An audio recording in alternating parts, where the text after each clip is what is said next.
मसीह की दोस्तों, क्या आपने कभी स्वर्ग को महसूस किया है? न उस कल्पना में जो किताबों में बसी है, बल्कि उस शाश्वत सत्य की अनुभूति में जो एक दिन प्रकट होगा, जब समय स्वयं अपने अंतिम पन्ने पलटेगा और एक ऐसा दृश्य सामने आएगा जो सृष्टि की शुरुआत से ही छिपा हुआ था। एक रहस्य, एक संकेत, एक पूर्व संकेत और एक युद्ध, वो भी स्वर्ग के भीतर, जहां सब कुछ शांति और व्यवस्था का प्रतीक माना गया। और उस रहस्य की जड़ में है एक स्त्री जो सूर्य से आच्छादित है, चंद्रमा उसके चरणों के नीचे है और उसके मस्तक पर 12 तारों का मुकुट विराजमान है। वह गर्भवती है, पीड़ा से कराह रही है, लेकिन यह दर्द किसी साधारण जन्म का नहीं, यह एक युग की करवट का संकेत है। एक ऐसी घड़ी जब समय और अनंतता के बीच कुछ नया आकार ले रहा है। और यह कोई कल्पना नहीं, बल्कि बाइबल के प्रकाशित वाक्य के 12वें अध्याय में अंकित उस दृश्य की उद्घोषणा है, जिसमें यह स्त्री एक ऐसे पुत्र को जन्म देती है जिसे लोहे की छड़ से राष्ट्रों पर राज्य करना है। लेकिन जैसे ही वह जन्म लेता है, आकाश में एक और भयावह संकेत प्रकट होता है। एक विशाल लाल अजगर, 7 सिरों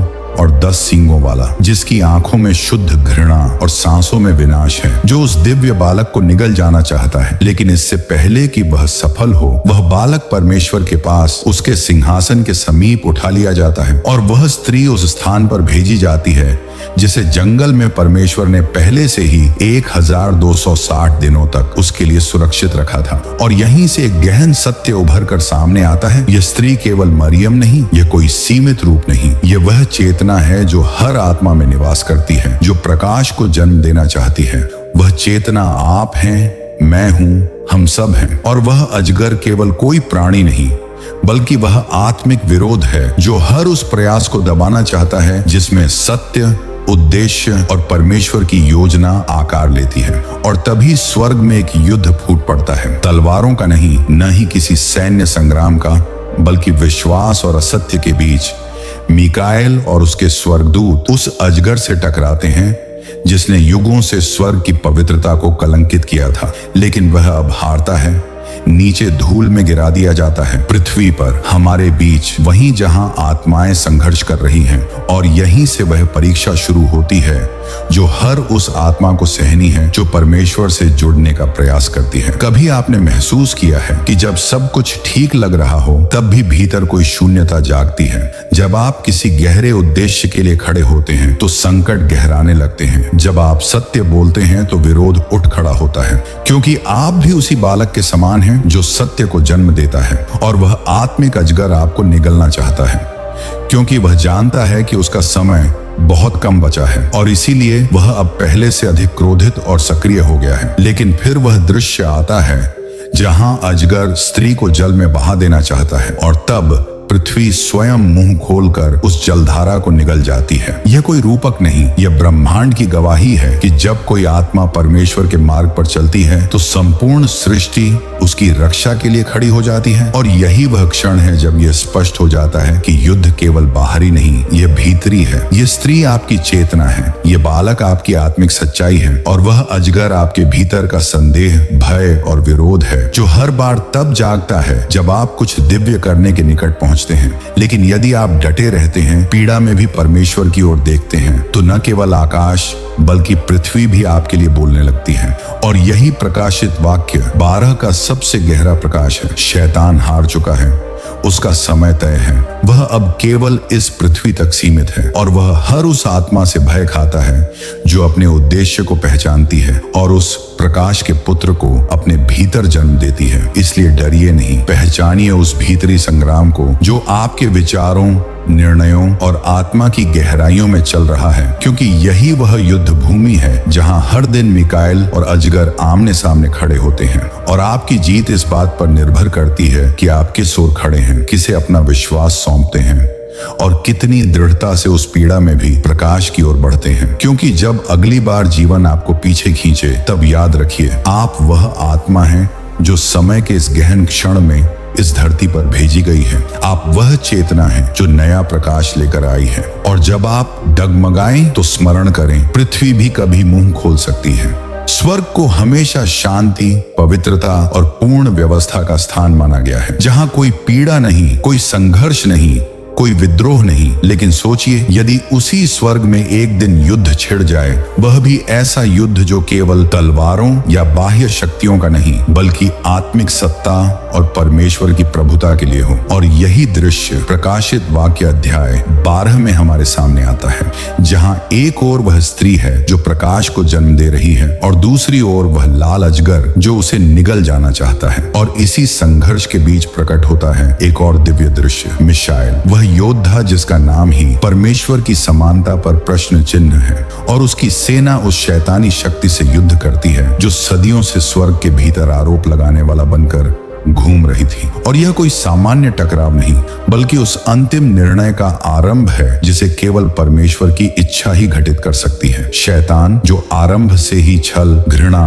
और विद्रोह का प्रतीक रहा, अब अपने क्रोध और अहंकार में उस युद्ध में उतरता है, यह भूलकर कि सत्य की शक्ति के सामने कोई स्थायी नहीं ठहर सकता। और मिशाएल, जो न बोलता है, न डरता है, केवल न्याय के लिए लड़ता है, वह और उसके स्वर्गदूत उस अजगर से पूरी आस्था और समर्पण के साथ भिड़ते हैं। और अंततः वही होता है जो निश्चित था। शैतान और उसके दूत हारते हैं, स्वर्ग से निकाल दिए जाते हैं, और वह स्थान जो केवल पवित्र आत्माओं के लिए सुरक्षित था, अब पूर्ण रूप से शुद्ध हो जाता है और शैतान पृथ्वी पर गिराया जाता है। वहां जहां हम हैं, जहां प्रतिदिन आत्माएं अपने भीतर और बाहर के संघर्षों से जूझ रही हैं। लेकिन जब वह पृथ्वी पर आता है तो वह अपने साथ केवल हार नहीं, बल्कि बदले की आग, ईर्ष्या और हिंसा भी लाता है। और उसकी पहली कोशिश होती है उस स्त्री को नष्ट करना जिसने सत्य और ज्योति को जन्म दिया है, क्योंकि वह जानता है कि यदि वह चेतना बुझा दी गई तो प्रकाश फिर नहीं फैलेगा। लेकिन परमेश्वर पहले ही उसका आश्रय तैयार कर चुका होता है। स्त्री को 2 विशाल पंख दिए जाते हैं और वह उस स्थान की ओर उड़ जाती है जहां जंगल के बीच एक दिव्य सुरक्षा उसका इंतजार कर रही है, जहां वह 1260 दिन तक छिपी रहती है और परमेश्वर स्वयं उसकी रक्षा करता है। और यह कोई मात्र दृश्य नहीं, यह संकेत है उस अदृश्य सुरक्षा का जो हर उस आत्मा को प्राप्त होती है जो सत्य को अपने भीतर से जन्म देती है। और जब आप भी अपने जीवन में किसी ईश्वरीय उद्देश्य के साथ आगे बढ़ते हैं तो ब्रह्मांड की शक्तियां आपके चारों ओर एक सुरक्षा का घेरा बना देती हैं। लेकिन शैतान आसानी से हार मानने वालों में नहीं है। वह महिला के पीछे जलधारा छोड़ता है कि शायद वह बह जाए, नष्ट हो जाए, लेकिन पृथ्वी स्वयं मुंह खोलती है और उस जल को पी जाती है। और यह कोई रूपक नहीं, यह उस ब्रह्मांडीय व्यवस्था की पुष्टि है कि जब कोई आत्मा पूर्ण विश्वास और सत्य के मार्ग पर डटी रहती है तो प्रकृति तक उसकी सहायक बन जाती है। और यहीं से यह स्पष्ट होता है कि यह युद्ध बाहरी नहीं, भीतरी है। वह स्त्री आपकी चेतना है, वह बालक आपकी आत्मिक पहचान है, और वह अजगर आपके भीतर की नकारात्मकता, संदेह और आत्मविरोध है, जो हर बार तब जागता है जब आप अपने अंदर कुछ दिव्य और स्थायी उत्पन्न करना चाहते हैं। इसलिए जब आप किसी महान उद्देश्य की ओर बढ़ते हैं तो पहले पीड़ा आती है, फिर विरोध, फिर डर और असहयोग। लेकिन अंततः यदि आप डटे रहते हैं तो वही जीत मिलती है जो स्त्री को मिली, क्योंकि प्रकृति भी तब आपकी सहायक बन जाती है। और प्रकाशित वाक्य 12 हमें यह भी स्पष्ट करता है कि शैतान का सबसे घातक अस्त्र आरोप है। वह दिन रात लोगों पर दोष लगाता है, हमारे पापों की याद दिलाकर हमें हमारी ही दृष्टि में गिराना चाहता है। वह चाहता है कि हम अपने अतीत में उलझे रहें और भविष्य की दिशा छोड़ दें। लेकिन परमेश्वर का पुत्र हमें रास्ता दिखाता है कि उस पर विजय कैसे पाई जाए। उन्होंने उस मेमने के लहू और अपनी गवाही के वचन के द्वारा उस पर जय पाई। यानी जब हम परमेश्वर की कृपा को स्वीकार कर लेते हैं और अपने भीतर की सच्चाई को निर्भीक होकर स्वीकारते हैं, तब शैतान का हर आरोप विफल हो जाता है। और तब हमें डरने की नहीं, खड़े होने की जरूरत होती है, पूरे विश्वास, आत्मिक सामर्थ्य और आंतरिक प्रकाश के साथ। जब भी कोई व्यक्ति बाइबल जैसे ग्रंथों की ओर देखता है तो अधिकांश इसे एक प्राचीन इतिहास समझकर नजरअंदाज कर देता है, मानो ये केवल हजारों साल पहले की कहानियां हैं जिनका आज के जीवन से कोई संबंध नहीं। लेकिन यही सबसे बड़ा धोखा है, क्योंकि बाइबल कोई बंद किताब नहीं, बल्कि वह जीवित चेतना है जो हर पीढ़ी के भीतर पुनः जागती है। और प्रकाशित वाक्य 12 केवल एक स्त्री, एक अजगर और स्वर्गीय युद्ध का चित्रण नहीं, यह उस सत्य का रहस्य उद्घाटन है जो आज भी हर आत्मा के भीतर दोहराया जा रहा है। हर वह व्यक्ति जो अपने भीतर किसी सच्चे उद्देश्य को जन्म देना चाहता जाता है, जो अपने असली स्वरूप को पहचानने की ओर बढ़ता है, वह वही स्त्री बन जाता है जो गर्भ में प्रकाश का बीज लेकर चल रही है। और जैसे ही वह आत्मा किसी नए दिव्य विचार, उद्देश्य या बुलाहट को जन्म देती है, संसार की अंधकारमयी शक्तियां उस पर टूट पड़ती हैं, जैसे अजगर उस शिशु को निगलना चाहता था। और यह संघर्ष किसी प्राचीन युग की गाथा नहीं, बल्कि आज का आंतरिक यथार्थ है। जब तकनीक, शोर और भ्रम के बीच हमारी आत्मा की आवाज दब रही है, जब हम बाहर की दुनिया में इतने उलझ गए हैं कि भीतर की पुकार को सुनना भूल गए हैं, और ठीक यहीं पर यह अध्याय एक दिव्य आईना बनकर खड़ा होता है, हमें बताने के लिए कि असली युद्ध किसी स्थान पर नहीं, हमारे अंदर चल रहा है। शैतान अब 7 सिरों वाला अजगर बनकर नहीं आता, वह आता है हमारे विचारों के भीतर। वह आता है आत्म संदेह की आवाज बनकर, जो कहती है कि तुमसे नहीं होगा, तुम बहुत कमजोर हो, तुम्हारा सपना व्यर्थ है। और हम बिना लड़े हार मान लेते हैं। लेकिन इसी अध्याय में वह शक्ति निहित है जो हमारी आत्मा को फिर से जागृत करती है। उन्होंने मेमने के लहू और अपनी गवाही के वचन के द्वारा उस पर जय पाई। अर्थात जब हम परमेश्वर की कृपा को थाम लेते हैं और निर्भीक होकर अपनी कहानी को स्वीकारते हैं, तो कोई भी अंधकार हमें नीचे नहीं गिरा सकता, क्योंकि हमारी गवाही में शक्ति है और हमारे शब्दों में जीत का वचन है। सोचिए, आप भी वह आत्मा हैं जो किसी आत्मिक उद्देश्य को जन्म देने के लिए इस धरती पर भेजी गई है। और वह उद्देश्य कोई सांसारिक महत्वाकांक्षा नहीं, बल्कि वह बीज है जिसे परमेश्वर ने आपके भीतर बोया है। और जब वह अंकुर फूटता है, तब उसका विरोध भी उतना ही तीव्र होता है। असफलता, अपनों की दूरी, समाज का तिरस्कार, यह सब वही जलधारा है जो अजगर छोड़ता है। लेकिन यदि आप डटे रहते हैं, तो वही पृथ्वी जो पहले मौन थी, वह मुंह खोलती है और उस विध्वंस को निगल जाती है जो आपको बहा देने आया था। और यह दृश्य केवल प्रतीक नहीं, यह उस ब्रह्मांडीय नियम का उद्घाटन है कि जो आत्मा सच्चाई और विश्वास के मार्ग पर डटी रहती है, उसके लिए सृष्टि की हर शक्ति सहायक बन जाती है। यह अध्याय हमें डराने नहीं आया, यह हमें जगा रहा है। यह याद दिला रहा है कि हाँ, शैतान सक्रिय है, लेकिन वह पराजित हो चुका है। उसका समय सीमित है और हमें भयभीत नहीं, सजग रहना है। अपने भीतर के मिशाइल को जगाना है, उस योद्धा को जो चुपचाप लेकिन अडिग है, जो लड़ता है लेकिन शोर नहीं करता। और जब संसार आपकी आस्था पर हंसे, तब भी मुस्कुराना है, क्योंकि आप उसी स्त्री के समान हैं जो कुछ नया, कुछ दिव्य इस जगत में लाने को खड़ी है। और अब यही प्रश्न उठता है, अगर यह कहानी आप हैं, तो क्या आप झुक जाएंगे? क्या आप पीछे हटेंगे? नहीं, क्योंकि इस अध्याय का अंत पराजय में नहीं, विजय में है। और यह विजय तलवारों की नहीं, विश्वास की है। और यदि आप आज इन शब्दों को सुन रहे हैं, तो यह संयोग नहीं, यह संकेत है। यह वह दिव्य पुकार है जो कहती है कि आप कोई सामान्य आत्मा नहीं, आप वह आत्मा हैं जो उजाले का वाहक बनकर भेजी गई है, जो उस चेतना को जन्म दे सकती है जो अंधकार में डगमगाते संसार को फिर से दिशा दे। जब एक आत्मा अपने वास्तविक उद्देश्य को पहचान लेती है, तो पूरा ब्रह्मांड जैसे उसकी परीक्षा लेने के लिए तैयार खड़ा हो जाता है। और यह परीक्षा कोई बाहरी बाधा नहीं, बल्कि वह आंतरिक युद्ध है, जहां हर विचार, हर भावना, हर निर्णय पर अंधकार और प्रकाश की शक्तियां टकराती हैं। और जब आत्मा इस अदृश्य युद्ध में डटे रहने का साहस दिखाती है, जब वह हर चोट,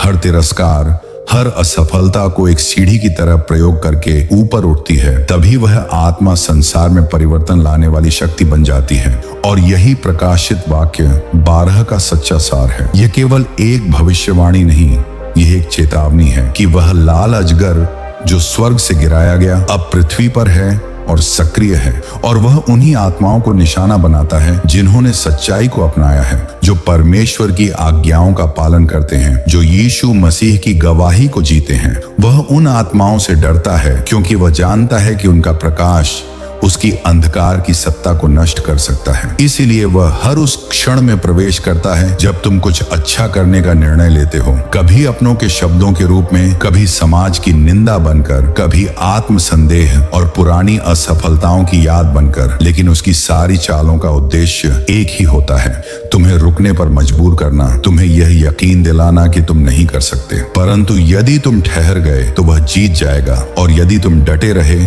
तो तुम्हारी आत्मा विजय पाएगी। और यही इस अध्याय की सबसे बड़ी सीख है। डर कर नहीं, डट कर जियो।